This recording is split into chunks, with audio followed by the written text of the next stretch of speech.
வீடியோவில் இதே கிரகங்களுடைய தொடர்ச்சியாக நம்ம பார்ப்போம். ஒவ்வொரு கிரகத்துக்கும் ஒரு ஜாதி அப்படின்னு உண்டு. ஓகே, ஜோசியத்தில் அன்ஃபார்ச்சுனேட்லி அது கொடுத்துருக்காங்க. ஸோ அதை நம்ம தெரிஞ்சுக்கணும். ஃபார் எக்ஸாம்பிள், சூரியன் அப்படின்றது சத்திரிய ஜாதி, செவ்வாய் சத்திரிய ஜாதி, குரு அண்ட் சுக்ரன் பிராமண குலம், புதன் அண்ட் சந்திரன் வைசியர்கள், சனி அப்படின்றவர் சூத்ர ஜாதியை சேர்ந்தவர், ராகு கேதுக்கள் சங்கிரமணம் அப்படின்னு சொல்லக்கூடிய லோயர் தேன் சூத்ரன் அப்படின்ற மாதிரி ஜாதிகள் இருக்கு. அதை நம்ம ஜஸ்ட் ஃபார் த நாலேஜ் நம்ம தெரிஞ்சுக்கலாம். ஓகே, அதே போல் ஒவ்வொரு கிரகமும் அது ஆண் கிரகமா பெண் கிரகமா அலி கிரகமா அப்படின்றதும் இருக்குது. ஃபார் எக்ஸாம்பிள், குரு, சூரியன், செவ்வாய் இவை மூன்றும் ஆண் கிரகங்கள், சந்திரன், சுக்கிரன் ரெண்டும் பெண் கிரகங்கள், புதன் அண்டு சனி அப்படின்றது அலி கிரகங்கள். அலி கிரகங்கள் அப்படின்னா என்னன்னாக்கா, புதனை பொறுத்த வரைக்கும் ஒரு வயதுக்கு வராத சிறுவர்கள் சிறுமிகள். ஓகே, அவள் you cannot consider them as either ஆண் ஆர் பெண். ஓகே, அந்த மாதிரி கான்டெக்ஸ்டில் Budhan is construed as a அலி கிரகம். அதே போல் சனி எடுத்துனாக்க வயதானவர்கள். ஓகே, வயதானவர்கள்னாக்க those who have crossed that menstruation period and all that, and அதுக்கு ஈக்குவலண்டான ஆண்கள். இவா they are also again considered as neither ஆண் nor பெண். ஓகே, ஸோ அவர்களை குறிப்பது சனி. பெண்கள்னு சொன்னோம் இல்லையா, சந்திரனும் சுக்கிரனும். அதில் சுக்கிரன் ஒரு இளம் பெண் யுவதியை குறிப்பவர். ஒரு 18 வயசுலேருந்து 28-30 வயசுக்குள்ளே இருக்கிற இளம் பெண்களை குறிப்பது சுக்கிரன். இந்த 32-33 வயசுலேருந்து 45 வயசுக்குள்ளே இருக்கிற பெண்களை குறிப்பது சந்திரன். ஓகே, சூரியன் அப்படின்றவர் சத்திரியன் அப்படின்னாக்கா சத்திரியனில் அரசாளும் தன்மை உடையவர். செவ்வாய் அப்படின்றவர் சத்திரியனாக இருந்தாலும் அவர் சேனாதிபதி. That is those who are responsible for police, military, அந்த மாதிரி category of people. Okay, Guru and Sukran ரெண்டு பேரும்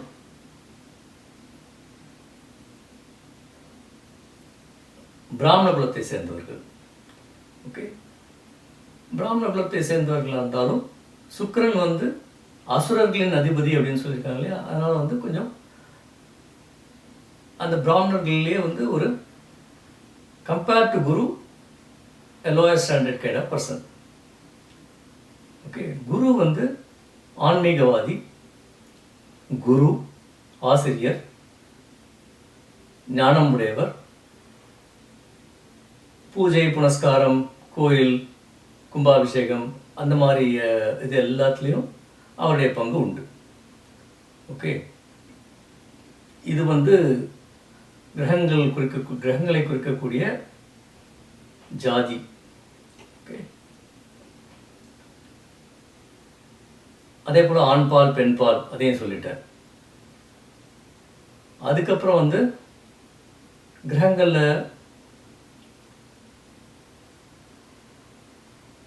வேற என்ன இருக்கு? கிரகங்களில்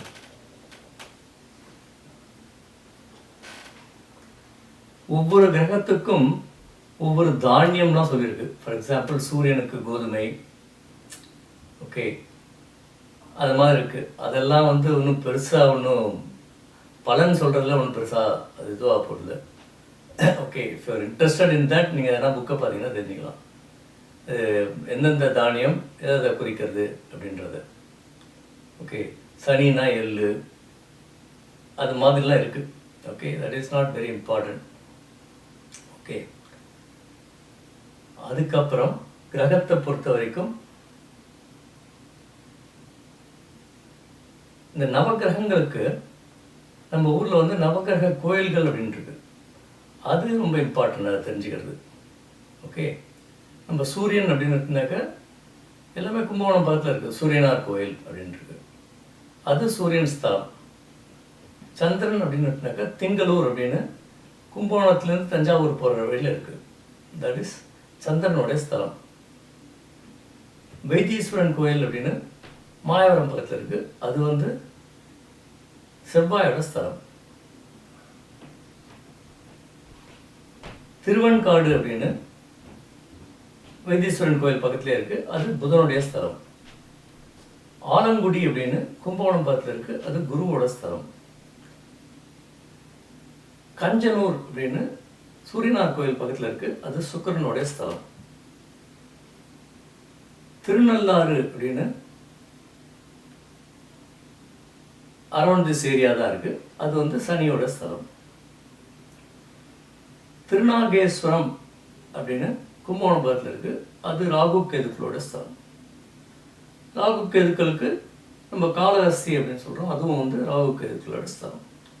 இந்த ஸ்தலங்கள்லாமும் தெரிஞ்சுக்கிறது இம்பார்ட்டன்ட். பிகாஸ் எதனா ஒரு கிரகம் அதோடைய தசை நமக்கு வருது அப்படின்னாக்க அந்த ஸ்தலத்தில் போய் நம்ம ஒரு அர்ச்சனை பண்ணுறது அப்படின்றது அந்த கிரகம் கொடுக்கக்கூடிய தீய பலன்களாக இருந்தாக்க அதை பண்ணக்கூடாது. நல்ல பலன்களாக கொடுக்கணும்னா நல்லதாக கொடுக்கணும் அப்படின்றது பண்ணலாம்.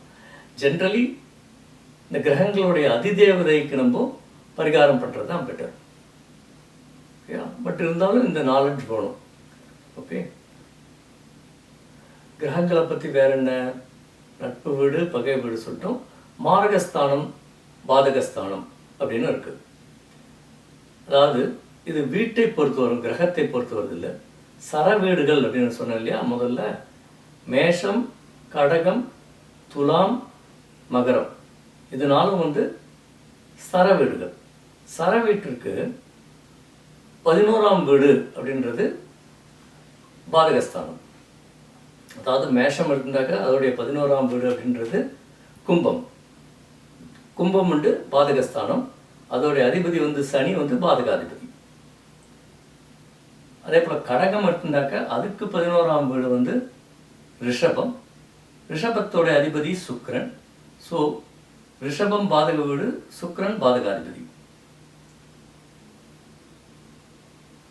துலாம் எடுத்துட்டாக்க துலாத்தோடைய 11ஆம் வீடு சூரியன். ஸோ 11ஆம் வீடு சிம்மம், அதன் அதிபதி சூரியன். ஸோ இவ ரெண்டு பேருமே பாதக வீடு, பாதகஸ்தானாதிபதி. அடுத்தது மகரம் எடுத்துட்டாக்க மகரத்துக்கு 11ஆம் வீடு விருச்சிகம். விருச்சிகத்தோடைய அதிபதி செவ்வாய். ஸோ விருச்சிகம் பாதக வீடு, செவ்வாய் பாதகஸ்தானாதிபதி. இது இப்போதைக்கு you just have the knowledge of this. அதை எப்படி அப்ளை பண்ணுறது அப்படின்றது ஜாதகத்துக்கு ஜாதகம் மாறுபடும். ஓகே, அது எப்படி அப்ளை ஆகுது அப்படின்றதுலாம் நம்ம தனியாக ஃபர்தராக பார்க்கலாம். அதே போல் ஒவ்வொரு வீட்டுக்கும் மாரகஸ்தானம் அப்படின்றது உண்டு.